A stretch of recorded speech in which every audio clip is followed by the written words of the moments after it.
Well, hi, I'm hoping that you're enjoying this study. Who do we think we are?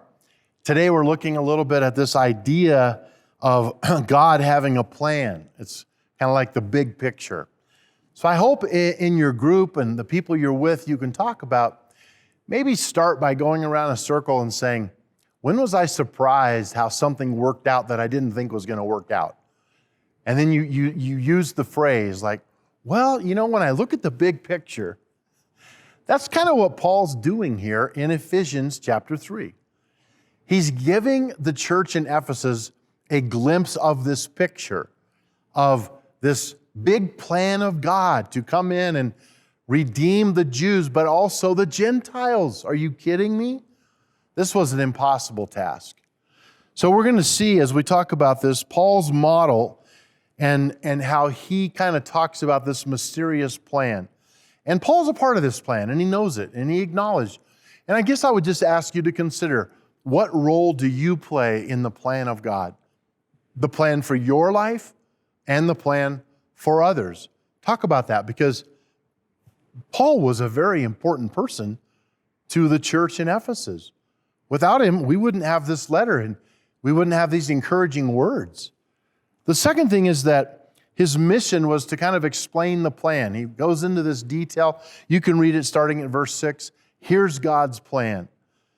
No one else knew this. Who could have foreseen that it wasn't just for the Jews, but now it's for the Gentiles, that Jesus would come and rule over the earth, and we can be a part of that. And then the third thing is just the idea that this is a plan for battle. I think this would be the best discussion for you guys to have, with the idea of, when is it warfare? Like, if I get up and stub my toe in the morning, is that warfare? Like, is Satan trying to take me out? I'm not sure. But there is warfare. There are behaviors that become addictive in our life.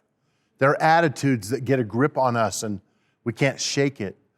It might be an angst or an anger towards someone, and you think about it and it eats away. It might be gambling or pornography or alcoholism or drugs, whatever it is.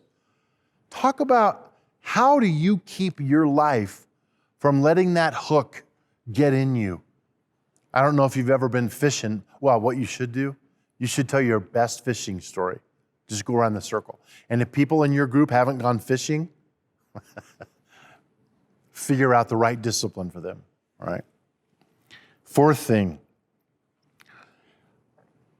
his prayer is that we will understand it. He's like, to the church in Ephesus, I hope you get this, because it's big news and it's life-changing. So talk about how the good news changed the trajectory of your life. When did you come to faith? What happened? How did it happen? When did you believe? When did you take it seriously? Or have you? Maybe you're not sure. This would be a good time to talk about all of those things. I want you to wrap up with two kind of practices for this week. And you can tweak these if you want to, but these are the ones that I'm trying to do this week. Number one is to live as though God does in fact love me. You may not love him back. The good thing is he's God, so he has the capability of loving you whether you love him back or not. We as people don't do that very well. And number two is live as though God really does have a purpose for my life. That he really does have a purpose for my life. If you take that seriously, it'll change how you treat everything that happens to you throughout the day, throughout the week.